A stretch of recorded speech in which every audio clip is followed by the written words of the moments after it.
Hello, today I'm gonna show you how to change your ringtone on iOS.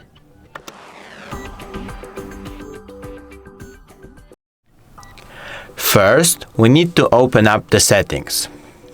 They should be on your home screen, but if you can't find it here, all you need to do is go all the way to the right, then click on App Library, write Settings, then just scroll down to Sounds and Haptics, open it up, and here Ringtone. Now just click on it, and you can choose all of the ringtones that you want.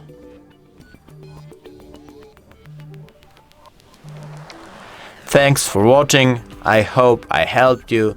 It would be really nice if you could subscribe to our channel. And bye!